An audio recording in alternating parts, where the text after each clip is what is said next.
Anak-anak, kalian sudah segar ya tadi. Sudah diberikan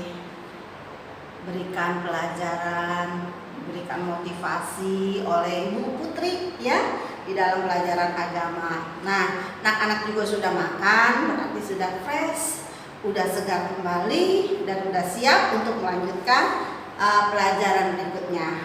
Anak-anak, kalian pernah menggambar? Ya, tentunya kalian suka menggambar. Siapa di sini yang suka menggambar? Nah, banyak yang suka menggambar ya. Nah, tapi kita belum tahu gambar apa sih sebenarnya yang kita gambar, lalu jenisnya apa. Nah, hari ini kita mau belajar masuk dalam muatan SBDP tema 1 subtema 1 dalam pembelajaran ke-1 dan ke-5. Nanti kalian bisa baca lagi ya di rumah. Tentunya kalian masih belajar di rumah ya. Kalian nanti buka buku, lalu ada pelajaran ke-1 yaitu pelajaran atau muatan SBDP. Nanti ketemu lagi di pembelajaran ke-5 muatan SBDP juga. Nah, hari ini Ibu sengaja membuat satu rangkuman supaya kalian mudah untuk mempelajarinya. Anak-anak, di dalam pelajaran yang pertama itu adalah kita belajar tentang mengenal gambar ilustrasi. Apa sih yang dimaksud dengan gambar ilustrasi? Kita belajar dari kata ilustrasi dulu. Berasal dari mana ya? Mari kita baca sama-sama. Ilustrasi berasal dari bahasa Latin illustrates ya, yang artinya menjelaskan, menerangkan. Nah, dengan demikian gambar ilustrasi adalah gambar yang bersifat dan sekaligus berfungsi untuk menerangkan sesuatu peristiwa. Jadi, kalau kita nanti belajar tentang gambar ilustrasi adalah kita harus mengerti dulu arti gambar ilustrasi. Ilustrasi itu artinya menerangkan atau menjelaskan. Apa yang dijelaskan di dalam cerita itu? Ada yang mau dijelaskan melalui gambar ya. Nah, anak-anak, ilustrasi juga berasal dari kata ilusi. Ilusi itu artinya angan-angan yang menyerupai hiasan belaka. Oke? Nah, kita sudah paham tentang artinya dan nanti kita akan lanjut fungsi dan tujuannya untuk apa kita belajar gambar ilustrasi. Mari kita lihat apa sih fungsinya. Fungsi dan tujuan gambar ilustrasi yaitu 1, menarik perhatian orang. Nah, tampilkan di sini contoh nih. Wah, ada orang yang dikasih makan apa? Orang yang dikasih apa? Uang. Makan uang. Masa sih manusia makan uang? Nah, ini menggambarkan ya, menggambarkan ada orang yang suka sekali ya, menggunakan uang itu untuk hal-hal yang tidak baik. Misalnya ada orang yang bersalah, suruh tutup mulutnya. Pakai apa? Pakai uang gitu ya. Nah, menarik perhatian orang. Orang akan tertarik melihat gambar itu apa ya. Lalu orang mulai berpikir apa arti dari gambar itu. Kemudian setelah diilustrasikan, fungsinya itu mudah memahami atau memudahkan pemahaman orang yang melihat gambar itu. 3, suatu keterangan, wah huruf T-nya kurang ya. Suatu keterangan atau penjelasan. Yang keempat, sebagai sarana mengungkapkan pengalaman suatu kejadian yang diekspresikan dalam suatu gambar. Wah, ini kalau lihat uang, dia mangap besar-besar gitu ya. Artinya nanti banyak terjemahannya ya. Tentunya artinya kan makanan bukannya uang ya, tetapi ini diilustrasikan orang yang suka sekali ya menghalalkan suatu cara dengan apa? Dengan uang ya. Anak tidak boleh meniru sikap seperti ini ya.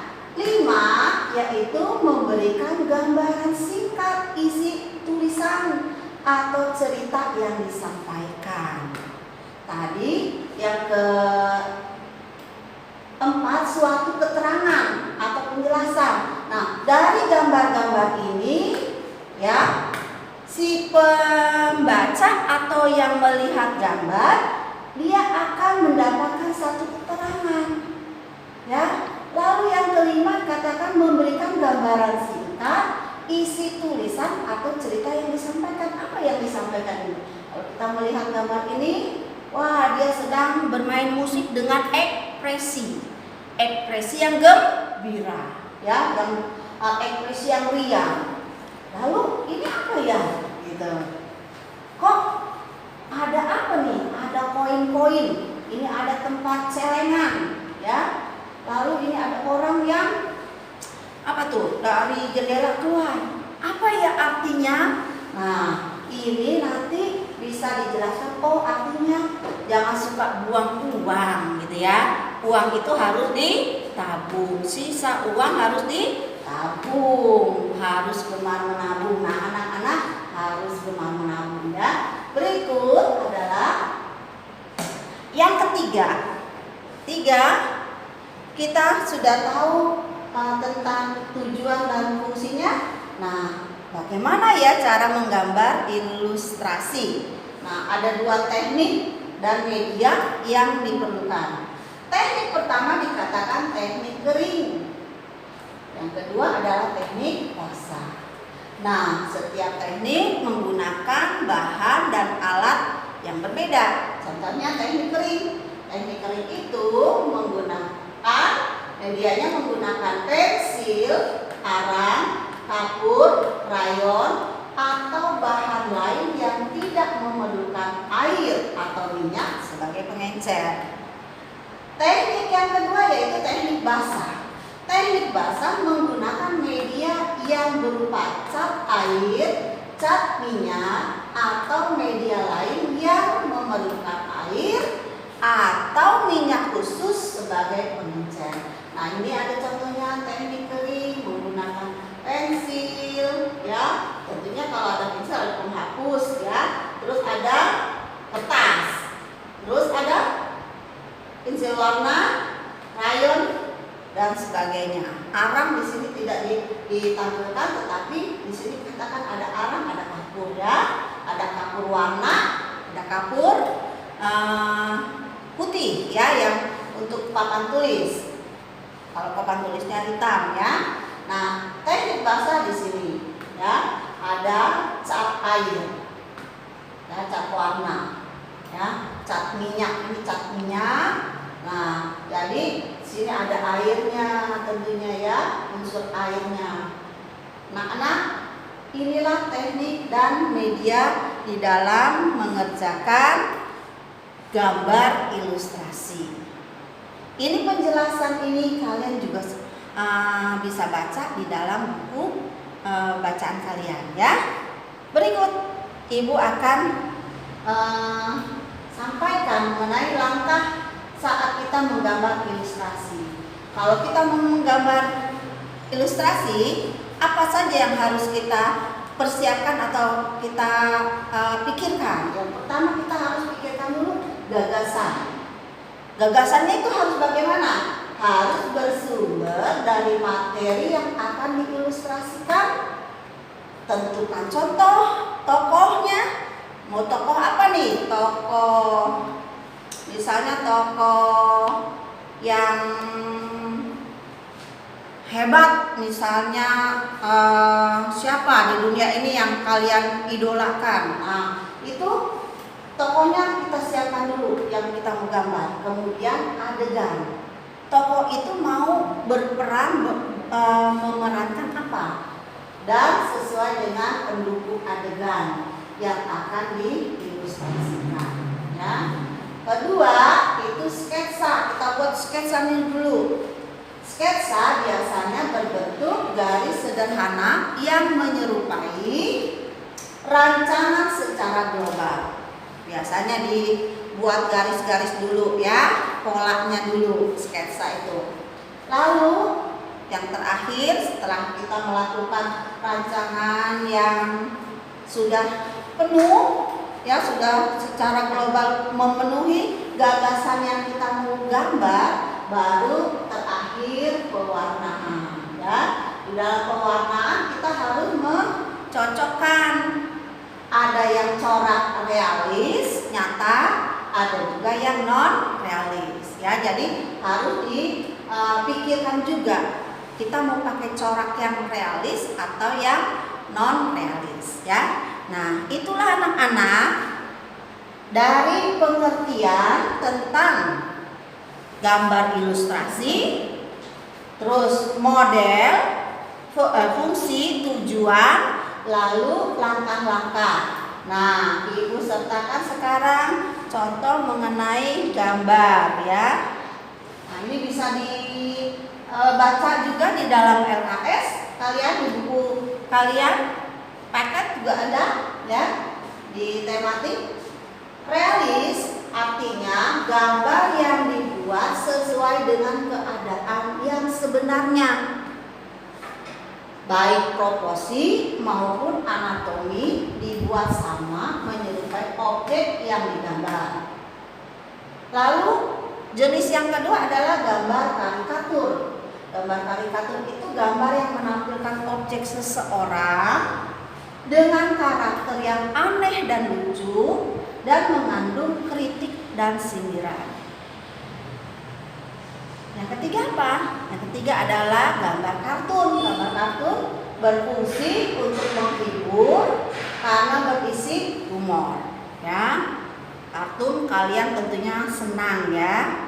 Film kartun, gambar-gambar kartun. Contohnya apa? Nanti kita lihat ya. Contoh gambar kartun itu yang bagaimana?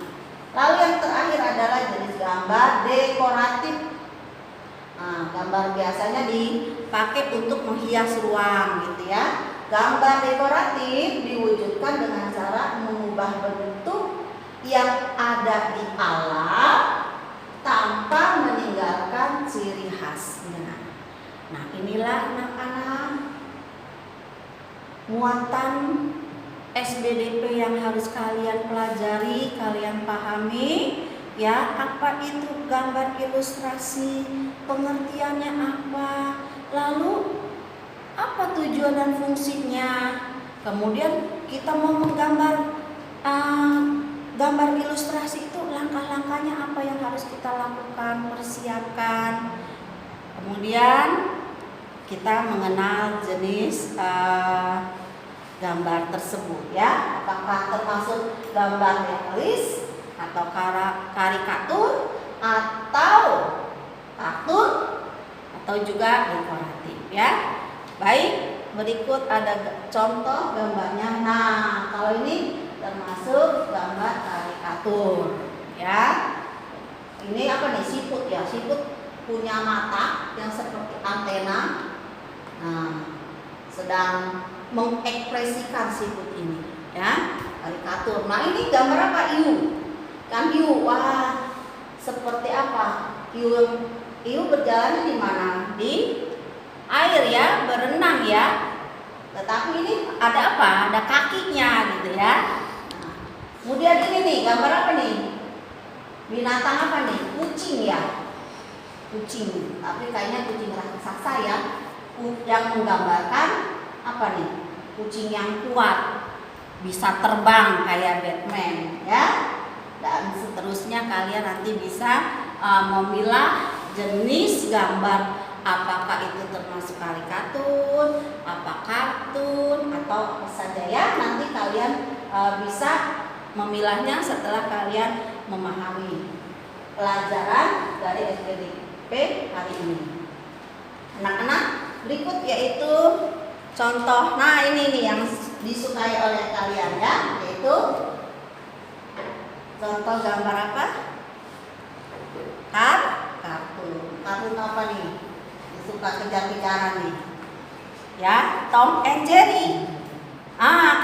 Kadang-kadang atau seringkali ibu melihat kalian baik di rumah maupun di sekolah suka berperan seperti Tom and Jerry, benar nggak ya? Ibu harap di rumah kalian belajar di rumah PJJ, belajar dari jarak jauh, jangan seperti Tom and Jerry ya, dengan adikmu atau dengan kakakmu ya. Kalian harus rukun, kalian harus baik sikapnya, saling menolong ya. Nah, kartun yang berikutnya adalah siapa yang terkenal? Badannya lumayan ya, tambun ya, namanya Winnie the Pooh ya. Benar nggak ya anak-anak? Ibu udah lupa nih, karena ibu sudah zamannya ibu belum ada nih Winnie the Pooh nih, yang taunya Tom and Jerry. Nah, terus ini adalah apa nih? Kartun apa ya? Ipin Upin ya? Ipin Upin ya? Siapa nih? Nah, pasti kalian lebih tahu lah ya, ini Ipin Upin. Lalu apakah ini si Ipin atau si Upin? Nah, kalian yang bisa lebih ngerti ya. Nah, ini apa nih? Ini mah kegemarannya nih ya, yaitu Donald Bebek ya anak-anak. Nah, inilah contoh gambar dari gambar kartun. Berikutnya adalah gambar dekoratif, yaitu gambar dekoratif untuk menghias, biasanya untuk menghias tembok ya, dinding. Tuh banyak ragamnya. Ini hanya sebagai contoh saja ya. Kalian biasa juga di sekolah sering menggambar, jenis gambarnya jenis gambar dekoratif yang seperti ini ya. Berikut anak-anak, setelah kita belajar tadi tentang gambar ilustrasi, banyak ragamnya kan anak-anak ya. Nah, tadi ada contoh gambar kartun yang biasa dikenal dengan kartun Tom and Jerry. Nah, konotasinya biasanya suka berantem. Nah, anak-anak gak boleh ya, karena apa? Kita memiliki dasar Pancasila, dasar negara Pancasila, yang di dalamnya sila ketiga yaitu Persatuan Indonesia. Tidak boleh kita berantem, kita harus bersatu ya anak-anak. Muatan bahas PKN kali ini kita belajar tentang Pancasila, tetapi bukan menyebutkan sila-silanya. Nah, sudah lama ya kalian belajar di rumah. Ibu mau mengajak kalian mengingat kembali, lalu menyebutkan kembali sila-sila dari Pancasila. Sila pertama yaitu dilambangkan dengan bintang. Bunyinya apa anak-anak? Ketuhanan Yang Maha Esa. Kedua adalah rantai ya. Ketiga adalah pohon beringin. Keempat kepala banteng. Dan kelima adalah padi dan kapas. Semboyan negara kita adalah Bhinneka Tunggal Ika, yang artinya berbeda-beda tetapi satu juga. Nah, dari sila-sila Pancasila ini yang ingin ada pada kita, yang harus kita tunjukkan dalam kehidupan sehari-hari adalah kita akan lihat dari sila pertama terlebih dahulu, yaitu sila ketuhanan Yang Maha Esa. Sikap yang menunjukkan sila ketuhanan Yang Maha Esa adalah satu, hidup rukun.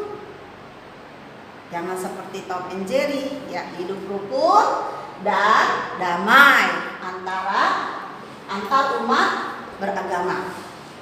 Ya, walaupun teman kita beragama lain, kita nggak boleh menghina, kita nggak boleh mengejek, tetapi kita harus menjaga, ya, menghormatinya, ya.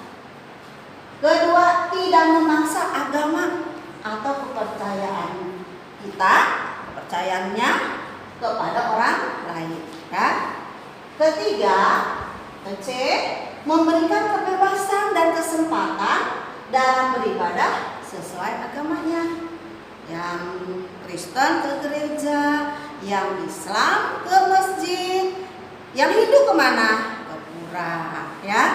Yang Buddha ke wihara, ya anak-anak. Lalu yang keempat atau D, sikap percaya dan takwa kepada Tuhan yang Maha Esa. Nah, bagaimana kita bisa melihat orang takwa dan percaya kepada Tuhan yang Maha Esa? Yaitu anak-anak di Mawar Saron sudah menjadi satu disiplin atau satu ketentuan kita mengawali di dalam pelajaran itu dalam doa. Selesai juga berdoa. Bahkan sebelum kita melakukan atau aktivitas yang lain, biasakan kita membaca firman Tuhan, ya. Nah, sikap percaya dan takwa itu bukan hanya tahu, bukan hanya hafal, bukan saja satu kebiasaan berdoa, tapi harus dipraktekkan, ya, harus ditunjukkan, harus dinyatakan dalam sikap hidup kita.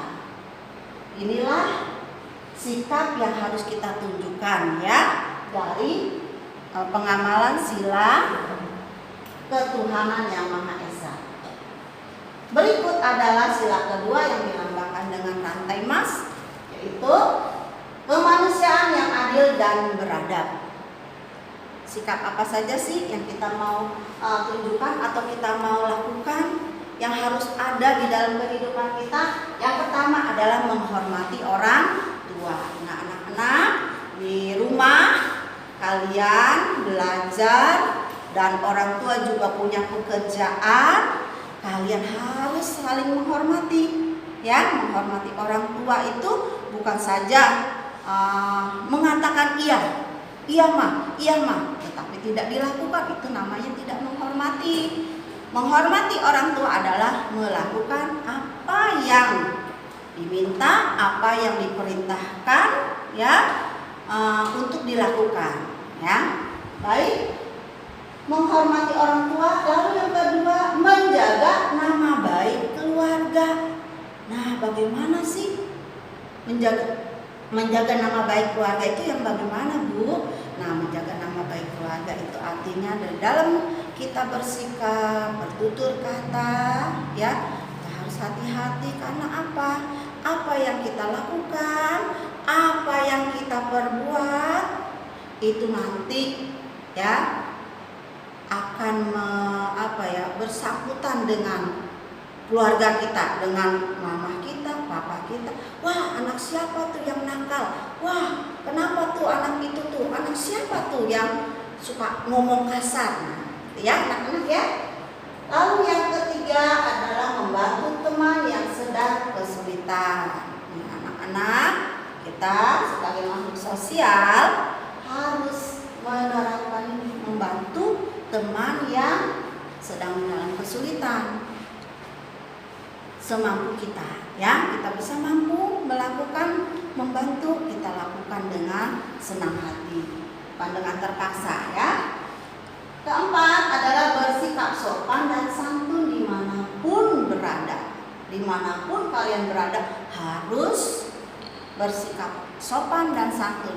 Ini berkaitan dengan yang tadi yang B, menjaga nama baik keluarga. Kalau kita ngomongnya sembarangan, ngomongnya nggak karuan, yang nggak baik, nah nanti tuh anak siapa tuh, ya, itu anaknya siapa ya, ibu siapa ya, nah nanti akhirnya keluarga jadi malu, ya. Nah, inilah sikap yang harus kita terapkan, yang harus kita ekspresikan dalam kehidupan sehari-hari. Berikut adalah nilai persatuan Indonesia.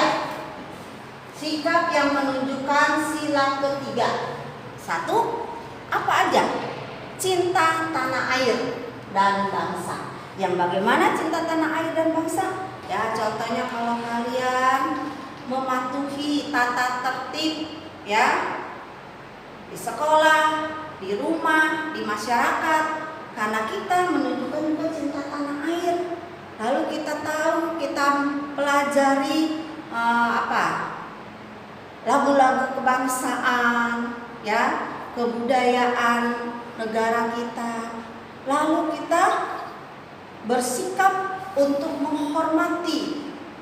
Dalam sikap kita menghormati bangsa dan negara, perjuangan dari para pahlawan diwujudnya di mana? Ketika kita sedang upacara, nah kita ikuti dengan tertib, dengan disiplin, ya. Nah, anak-anak, berikut adalah kedua atau B, mendahulukan kepentingan bangsa dan negara. Ketiga, persatuan dengan berdasarkan Bhinneka Tunggal Ika. Tadi berbeda-beda tetapi satu juga, berarti kita saling menghormati satu dengan lainnya untuk persatuan negara kita. Keempat, memelihara ketertiban dunia berdasarkan kemerdekaan. Kata memelihara ketertiban dunia ini juga tercantum di pembukaan Undang-Undang Dasar 1945 ya. Alinea keempat ada kalimat memelihara ketertiban dunia ya. Nah, memelihara ketertiban dunia berarti kita ikut serta dalam mewujudkan cita-cita secara internasional mendunia ya. Anak, ini kita sudah sampai ke sila ketiga ya. Nah, kalian harus terapkan dari sila ke-1, ke-2 dan ke-3. Satu-satu kita lakukan ya. Dan pastinya kalian sudah memulainya dari kelas 1. Kalian sudah memulainya bagaimana itu harus berdoa ya, sila pertama dan seterusnya. Berikut adalah sila kepala banteng, warnanya ini kasih warna merah supaya apa? Supaya ingat ya, negara kita ya, benderanya merah putih. Merah artinya berani. Nah, lambang kepala banteng, apa sih yang harus kita amalkan atau harus kita tunjukkan dari sikap sila kedua? Yaitu 1, ikut serta dalam pemilu. Nah, nanti kalian kalau sudah berumur 17 tahun baru bisa ikut menjadi pemilih dalam pemilu ya. Kedua, yaitu menjalankan musyawarah mufakat. Ini sudah biasa dilakukan baik di sekolah maupun di rumah. Ya, di rumah ada satu rencana di keluarga, dimusyawarahkan, dirapatkan, ya. Bukan di sekolah saja guru-guru rapat, tetapi di rumah kalian sudah menerapkan juga. Mama, papa mau pergi kemana? Dirapatkan dulu. Apa saja yang diperlukan? Dibicarakan. Apakah ada yang setuju atau tidak? Itu juga dibicarakan. Mau kemana? Juga ditanya dulu. Ke sini atau ke puncak ya. Nah, kalian ditanya dulu setuju atau tidak. Itu musyawarah ya. Untuk apa musyawarah? Untuk mencapai kata sepakat. Mufakat itu artinya mencapai kata yang sepakat, yang sama, menyetujui ya, bersama. Berikut adalah ketiga, mendahulukan kepentingan umum. Tadi di sila keberapa tuh ada, yaitu mementingkan kepentingan bersama atau kepentingan orang lain dulu ya, mendahulukan kepentingan bersama. Nah, mendahulukan kepentingan umum. Keempat adalah mengembangkan sikap hidup yang demokratis ya.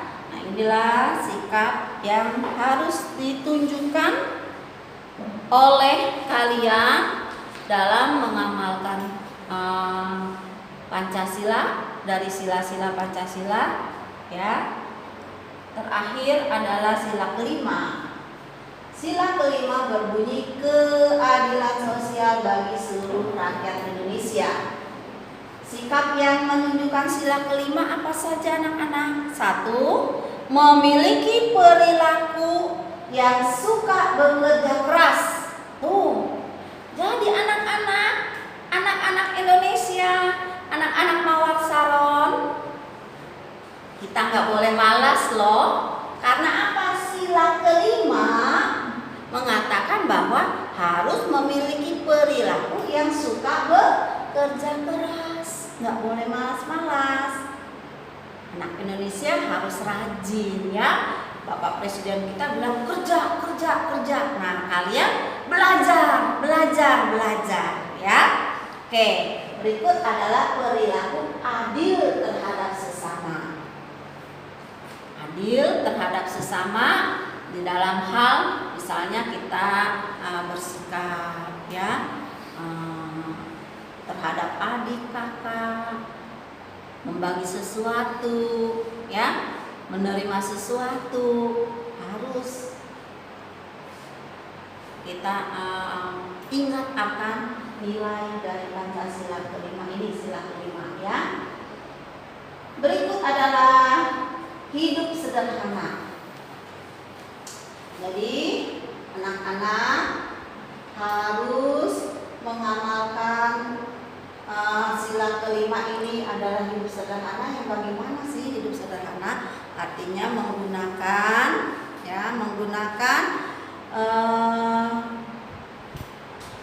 kesempatan, menggunakan fasilitas ya tepat pada tempatnya ya. Contohnya apa pola hidup sederhana ya, kita harus bisa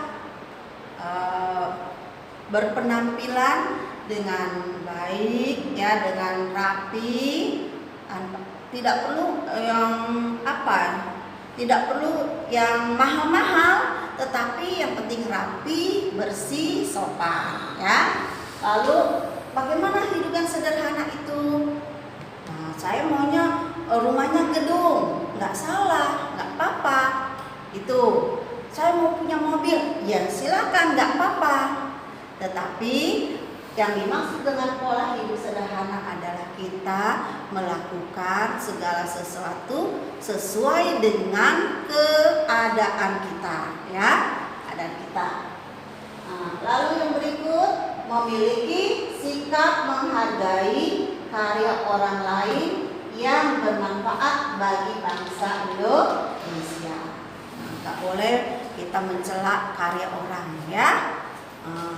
Orang berkarya, orang berbuat sesuatu yang memang untuk kepentingan bersama, yang memang bermanfaat untuk orang banyak. Nah, kita tidak boleh mencelanya atau kita tidak boleh menganggap itu hal yang tidak baik, ya. Baik, inilah menjadi pelajaran kita. Anak-anak harus pahami, harus baca dulu buku kalian dengan baik. Lalu lebih daripada itu, bukan saja menghafal, tetapi kalian harus menerapkannya dalam kehidupan sehari-hari, ya anak-anak. Nah, hari ini kita sudah selesai untuk mengikuti semua pelajaran tema dan juga pelajaran bidang studi. Bentar lagi kalian beristirahat ya. Istirahat yang kedua, kalian gunakan dengan baik waktu yang ada untuk makan, bercakap-cakap, ya. Kalau di sekolah, kalau di rumah juga kalian bisa beristirahat dengan adik, mama, papa.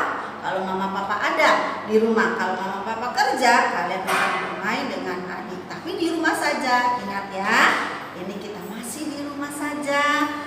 lakukan yang bermanfaat di rumah, yang berguna buat kalian ya.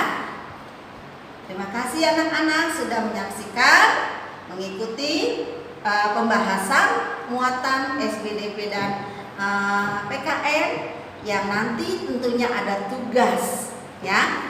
Ketika ibu memberi tugas, kalian harus lihat kembali video ini, lalu kalian bisa membaca juga pada buku LKS, pada buku tematik, lalu kerjakan dengan baik ya, dengan fokus sehingga kalian mendapat nilai yang baik, yang memuaskan. Terima kasih.